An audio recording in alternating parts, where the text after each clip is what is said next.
They thought you were improvising, they thought you were spiraling, but what they failed to grasp, what they still can't wrap their linear minds around, is that chaos isn't the absence of strategy.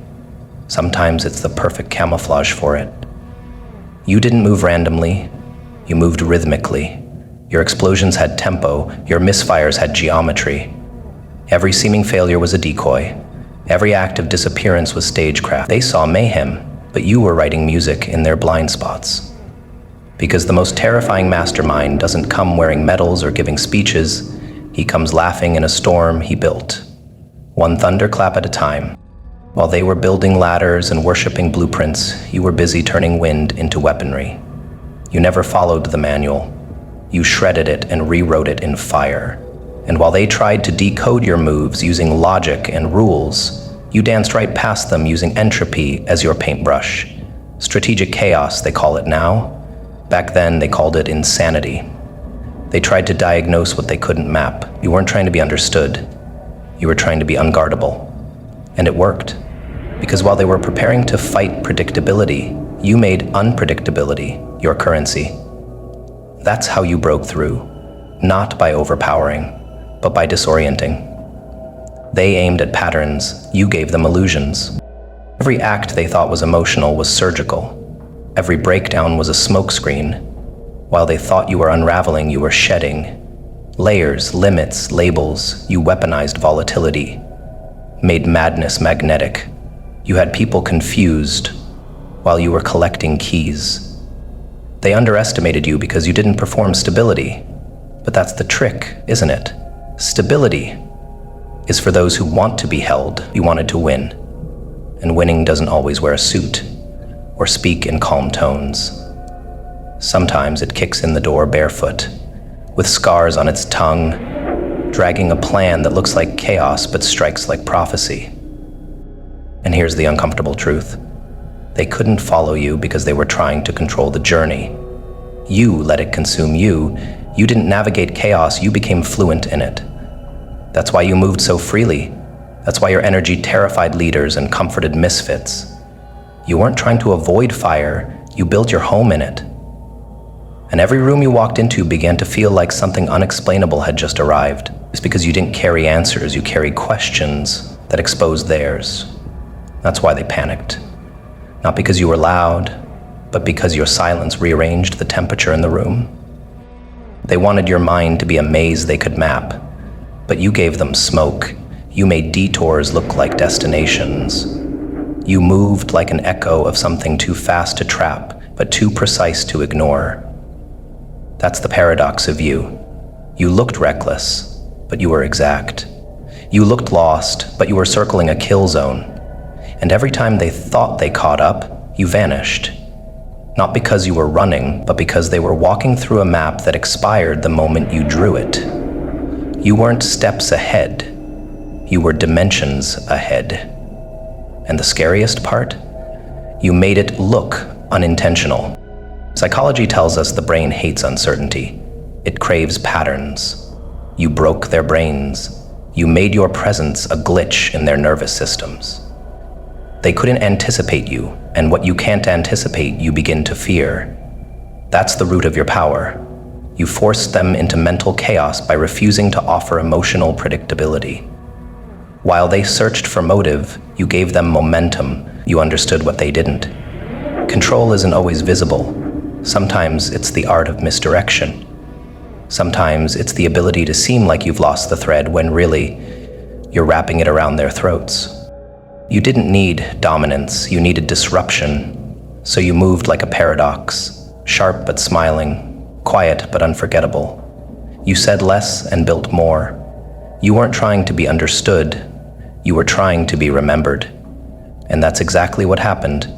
They forgot every neat little hero with a speech and a suit, but they remember you. The one who twisted through their order like a ghost with blueprints. The one who moved like madness and left with power. You didn't beg for a seat at the table. You made the table collapse under the weight of your timing. There's a genius in the misfit who refuses to be palatable. You didn't ask to be likable. You didn't present digestible ideas. You dropped bombs dressed as jokes. You said things people weren't ready to hear in a tone that made them question if you meant it. That's your weapon, duality. You mastered the art of being both the warning and the lesson. They dismissed you too soon, and by the time they realized your moves were precise, you were already in the next chapter, rewriting endings they thought were secured. That's not luck. That's not chaos. That's architecture on fire. And the final blow? You did it all without needing their guidance, their advice, their goddamn permission. You proved that chaos isn't the opposite of strategy. It's just strategy with its hair down, laughing. They wanted neatness. You gave them nuclear timing. They wanted reasons. You gave them results. And now, long after the dust settles, they sit in rooms dissecting your rise, wondering how they never saw it coming. Let them wonder. That's part of the art, too. The absence of closure is your final signature. Because what you pulled off wasn't an accident. It was a blueprint, disguised as madness. And it worked, flawlessly. Their jaws are left wide open, not because of a single act, but because of the sequence you unleashed. You didn't arrive with an explosion. You arrived like a rumor, doubted, dismissed, and misunderstood, until every whisper turned into a wave that swallowed their certainty whole. They watched in real time as the person they called irrelevant rewrote relevance. They watched you go from ghost to gravity, and it paralyzed them. That open mouth? It's the shape of disbelief meeting its maker. It's the expression of a chess player who's just realized the checkmate was set 15 moves ago. But you didn't move the king. You moved the board. Their mouths hang because they were convinced you had nothing, but you had clarity. And clarity, when executed in silence, is the most violent thing in a noisy room. They stare now because they can't speak.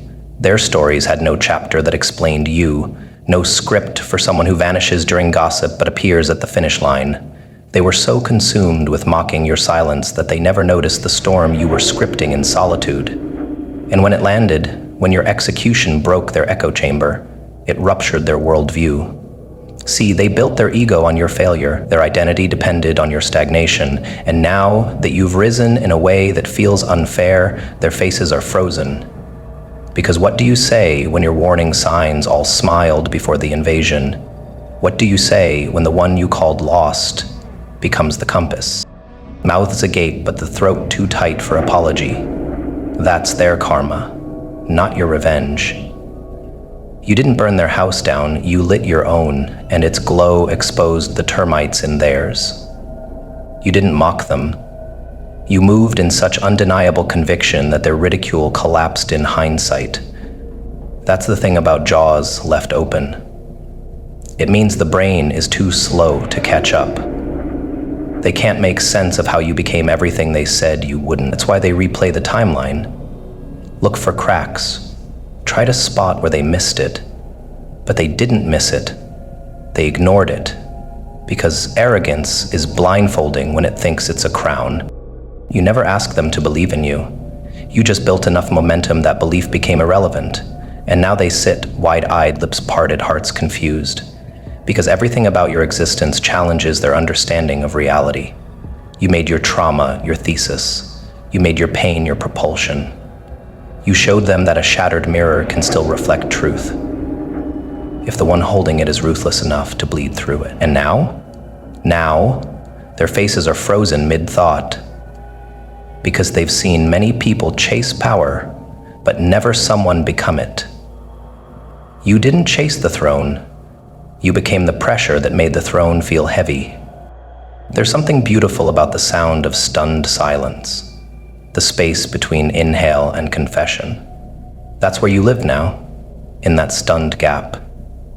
They saw you laugh while rebuilding, saw you disappear, just to reappear with blueprints they never imagined.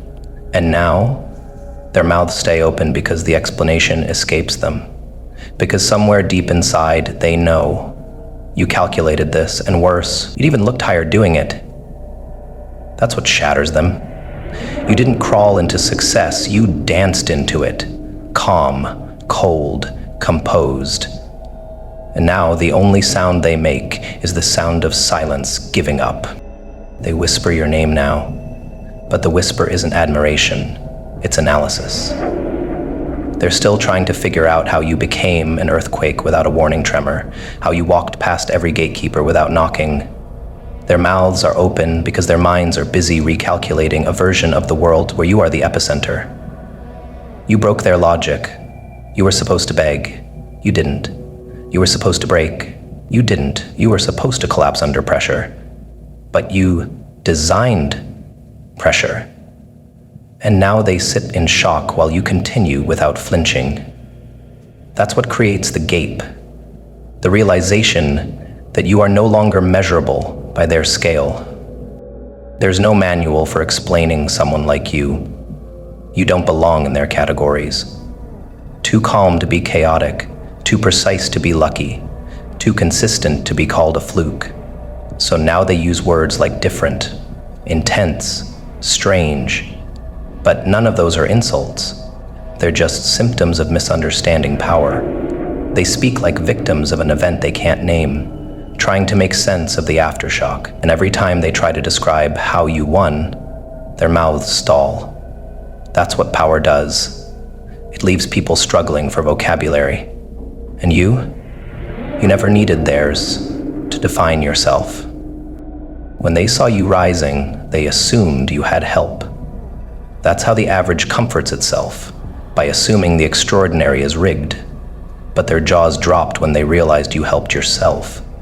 That's the nightmare scenario. That's what chokes their confidence. Not your win, but the fact that it was earned, that you weren't carried, that you crafted. They stare with their mouths wide open, not because you cheated, but because you played fair and still shattered their ceiling. You weren't just underestimated, you were invisible to them. And now, you're unforgettable. You don't need them to close their mouths. Let them stare. Let them feel that ache in their chest that only comes from witnessing the birth of someone they tried to bury. Their open mouths are altars now, monuments to everything they got wrong. Leave them like that, gasping, guessing, grieving their illusions. Because while they're stuck on pause, you're already in motion. And that contrast, that's the real win. Not applause, not praise, but the silence of those who swore they'd never kneel, now stuck in disbelief, with their jaws still open. They'll try to recover their posture, but the body betrays what pride attempts to mask. Their backs straighten, but their breath stutters. Their smiles twitch, but their gaze gives way to awe-tainted envy. You see, the mind doesn't forget shock. It loops it. And your rise wasn't just a disruption, it was a redefinition. You didn't play by their timeline, you shattered the clock. You didn't work in phases, they worked in hours, and you worked in impact. The difference haunts them.